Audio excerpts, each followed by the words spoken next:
Hey guys, today I have my friend again on the channel. Introduce yourself. What's up, guys? I'm Jacob. And Jacob, what did you do today? We went X-1. All right. Dragon Link, so just a fun day. Dragon Link in 2023? What the hell?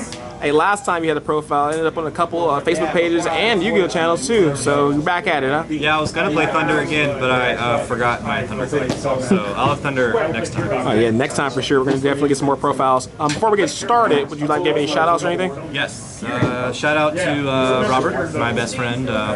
He's not here, but he's here in spirit. Shout out to Alex, I guess, for being here. Shout out to my wife at home. We're expecting our first child. Congratulations. Still lets me come out and play Yu-Gi-Oh. There we go. That was insane. Yeah. Okay. Thanks for letting us know. Congratulations, man. That's awesome. That's awesome. Anyway. Yeah. Well, that's cool. Shout out to the man behind the camera. Appreciate Like, you. subscribe as well. So we played Dragon Link today because we're tired of playing tier, and really that's the only reason. Okay. Well, I love it. I really like the Bystial cards, so I like playing decks that take advantage of them, and that just wanted to play something fun. So. All right. Perfect. Let's get into it then. Yeah. So starting out with the Bystial engine, we play 3 Magnemite. Obviously, it's the best one, and it is even more good in this deck because it can search any dragons, so it makes your entire deck accessible. So it makes going second pretty good because, like, if you draw this opening hand and you resolve it and you're able to stop your opponent, then you can search for like your starter to let you ensure that you can combo on the crackback, as opposed to just like a normal Bystial deck will just be searching like another Bystial. So being able to search a starter like Seyfried or something is really good. It actually has synergy.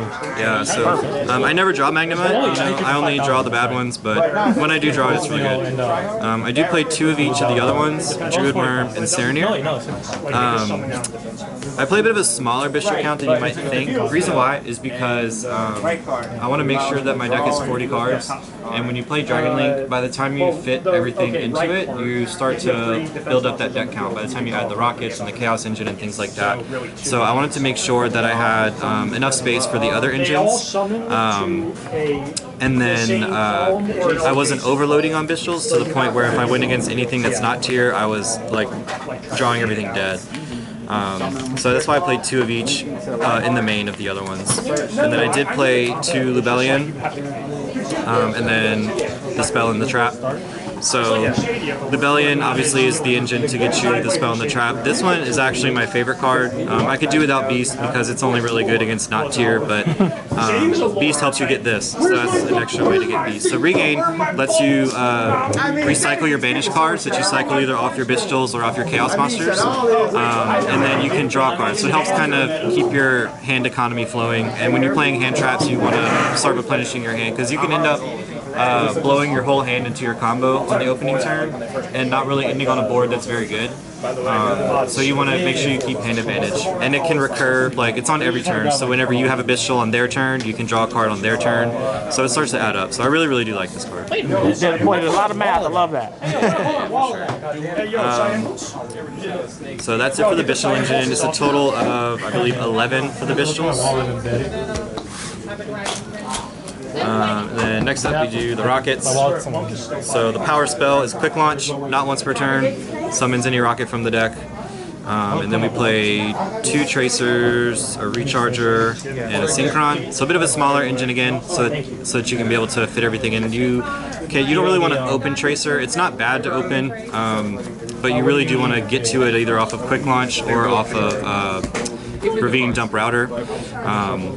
So it's not the worst one to open, but you'd rather draw quick launch than tracer, because you don't really want to normal summon if you don't have to. And then recharger for the target off tracer, and synchron in theory is good because it's one that you can normal summon on the follow up to do something really good, like to summon back your Absa Router or your Noctivision, your honorary rockets, because this and these can make a level 8 synchro on the crackback. But that like doesn't come up that often.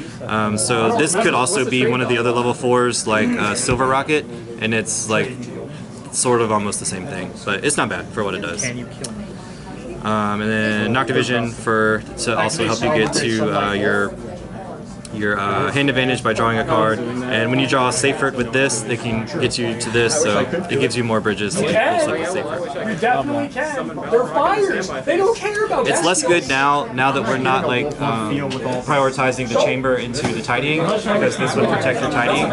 But if we were in that, then we'd probably be playing more of this if we were. Oh yeah, of course. It's just kind of there if you draw it. And then the field spells. Speaking of zombies. Something to remember as well is this: if you are able to keep this on board, because a lot of times you tracer pop this, but if you're able to keep it on board, it can. The longer the duel goes, you can start recycling your rockets back. So there was one match today against Tyr where I was able to like keep slowing down the tempo of the game, but I kept Boot Sector on board so that I could just keep bringing my tracer and my recharger back from grave instead of having to pop it. Yeah, shotgun popping it. So the normal summon of choice is That's the experience Seyfert. of playing the deck a lot too. Yeah, it's a deck that really like it's like not super duper easy to play, but it's just a fun deck to play. You can kind of like play your hand out in multiple different ways. There's not like a streamlined solvable combo, but Perfect. you can kind of look at your hand and see what you want to do. Seyfert is the best normal summon. I was also trying out black metal or baby black metal into big black metal, but this is just better because it's better as a one-card starter because it gets you access to your Chaos Dragons, and it helps you with your grind game as well because you can banish it to add back your big dragons. So the more of them that you have, the longer you can kind of keep going. For the Chaos Engine, obviously our second power spell. Whoops. That's not it. Yeah, it is. Our second power spell is Chaos Space. So anyway, if you And then for our targets, we play the black, the white, the Chaos Emperor, and the Levy. Okay. So I opted to play Chaos Emperor over the second Levy. I think some people will play two of this. This helps you in your grind game as well to help recycle your banished cards. And it can also be a big monster just to attack with whenever it puts itself back in the scale. Because really the idea behind the deck is we're just trying to like hand trap our opponent and not die. Or like go first, end on a board that's like decent and okay, and not die so that we can use Magnamut to search in the end phase and crack back on the next turn. So this helps put 3k on board, and then recycle back your banished cards. And obviously Levy is the best Chaos Dragon in the game, so we love this card. And then black and white at 1 because that's all you can play. Yeah, we missed the days when they were at 3. Not me, but I know you did.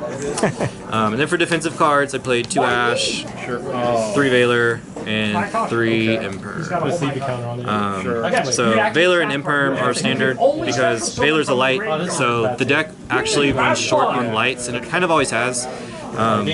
So it gives you just extra like targets for your Chaos plays, and if you open it with Chaos Space, it's something you can discard with Chaos Space. Imperm is being the next best thing to use against Gigantic Sprite or Kid Kalos or whatever, and something that's not a monster so they can't talent you. And then I opted to play Ash as the 39th and 40th spot. This could really be talents, it could be a couple more Dragon Extenders, like you could play one of each black metal and big black metal. There's a lot of spots you can put here, but I opted for Ash just for extra defense. And it was fine. So that's the main deck, 40 main deck.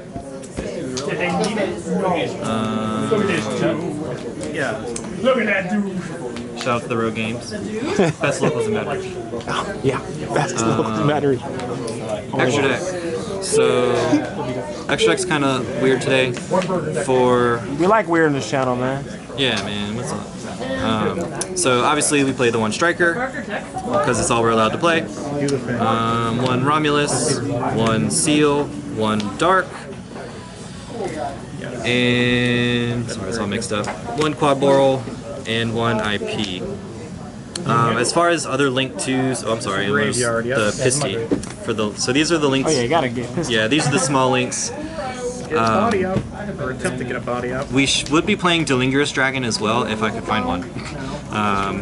I couldn't find it this morning when I was trying to put the deck together. I don't know where it went, but Do you think it would have came up today, like in the one game you did lose? it may have came up, but it didn't really because you're still able.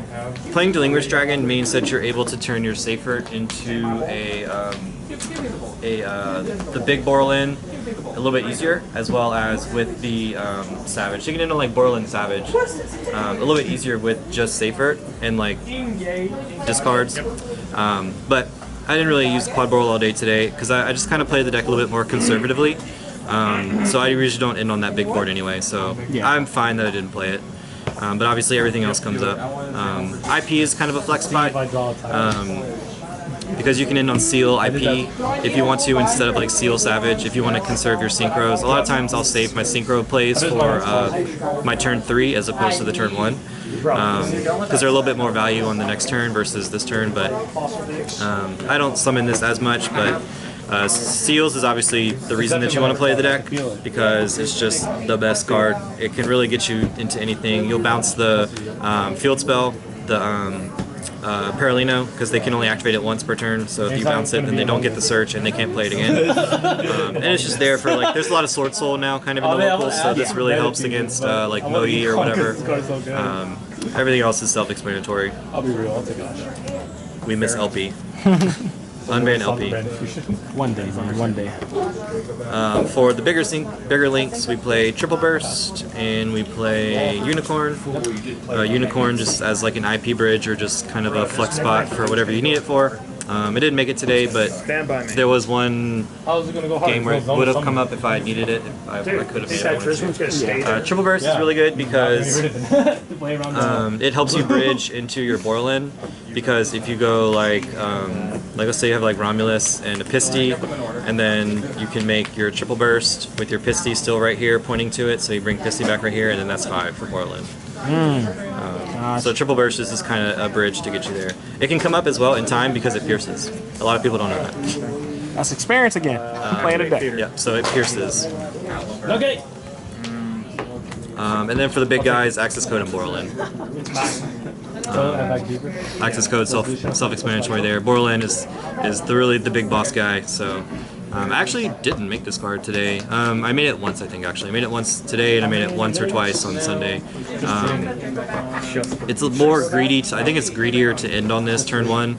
3 on board. But if you can get to it on turn 2, it just really helps you win the game. But pretty much by the time this guy comes out, the game's over. Because he is a disruption and also follow up at the same time. He can bring your Tracer back to help keep like your momentum going. So if you can make this on the crackback, you're probably killing them. And also another thing right now, a lot of people aren't playing mid, so like it's just free a lot of times. Yeah, so you can just get to this. He attacks everybody. You can't target him. He's got all kinds of wacky stuff. So if he comes out, you're probably winning. For synchros, Savage, obviously. He's basically the Rocket Synchro. And then, so I wanted to play Scarlight, but I couldn't find it. So instead I played Jacob Berserker. It's a dark, so it's not under the restrictions of Tracer. But this actually won me a bunch of games today. Like just being able to like quick launch out Tracer and just use it as a level 4 tuner. And then with like a Chaos Baby or something like that, and then just like being able to attack twice is really good. So I was able to attack over like a Kaleido Heart, and then just have the banish effect to protect me from my opponent's Magnamuts and things like that. So this card was actually really good. So I didn't miss Scarlight, and I actually like this. Then we play Baron. The reason why you can play Baron in this deck is because your Bystials are all level 6. So you can do these like a really cool play where you Druid Worm on their turn, and then you quick launch into Tracer, and then that makes Baron just as like your first action of the turn. So you get a pop off the Druid Worm, and then you have a Baron already threatening the board with a negate and another pop.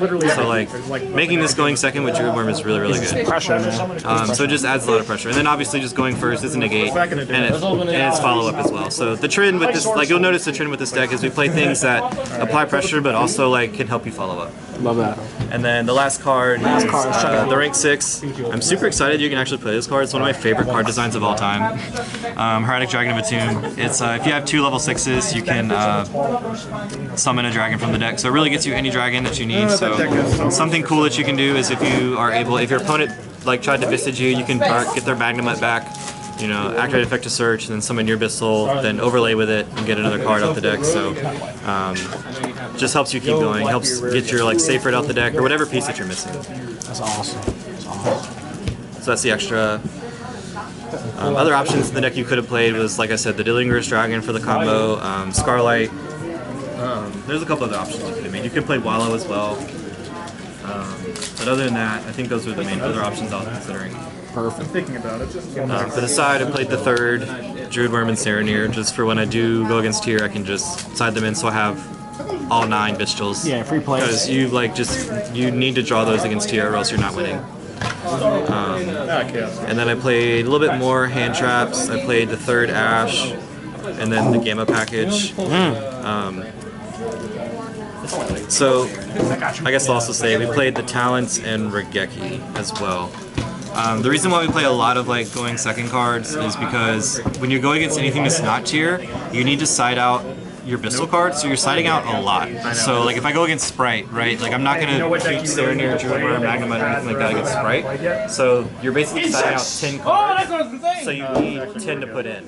Yeah. So these are the best ones. Obviously Ash is just, you know, a good generic hand trap. You're already maining Valor and Imperm. So Gamma is just the next best thing, and then like these are just like your board breakers. So if you can, against Sprite, what I'm trying to do is I'm trying to stop them from getting to Toad. So if I'll Valor the Gigantic or Gamma the Gigantic or just whatever I need to do to make sure they don't have Toad, and then you just Regeki them. Yeah. So same thing with Sword Soul. This is really good. Now that Sword Soul is kind of rising in popularity, they're going for the draw 2 play because no one's playing Nib. Yeah, so exactly. you know, they're going for the. Anyway. Some people are apparently. I got Nib twice today actually, so that's funny. Which ironically Seal plays through Nib because you get to summon something out when they tribute it. So getting Nib's really not even the end of the world for this game. Right. But anyway, if they go for the draw 2 play, then they're much more vulnerable to Regeki, and it kills their entire board. It also turns off the blackout. Same thing with Sprite. If they end on double cross or smashers, you're killing all their disruptions. I really like Regeki. Crazy. And obviously these are all cards that don't do anything. And Talents kind of overlaps against tier as well. Because they're probably going to keep their Bystials in against you. So Talents usually comes in most games. What do you special off, Mally? And then the last 3 cards was Rivalry. Mally? Wait for it.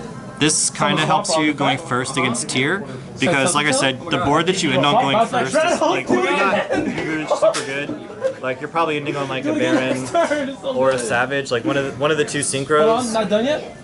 With a Seal. So like yeah, of course. just 2 disruptions and whatever's in your hand. So like the board's not like super threatening against a tier deck that can just like keep throwing cards against you. So you kind of want to just stop them from playing altogether. So Rivalry is good against that. Doesn't really do anything against Sprite, depending on what version they're playing, or any other like Sword Soul or anything like that. But it came up. In one of my tier matches, I flooded them out. That's how I won. You're gonna keep trimming that tree ball from tomorrow. We love that. They can't attack you because matchups of the were round 1 tier, which is the game I lost to Jay. Round 2 was Sword Soul, which I won. And then round 3 was another tier, which I won, and then I played against Cyber Dragon Sprite. Sprite tier and Sword Soul. So. Yeah, it was a mix, collage for sure. Well, Jacob, thank you again, man, for allowing me to do deck profile and you know, giving the insight with your deck.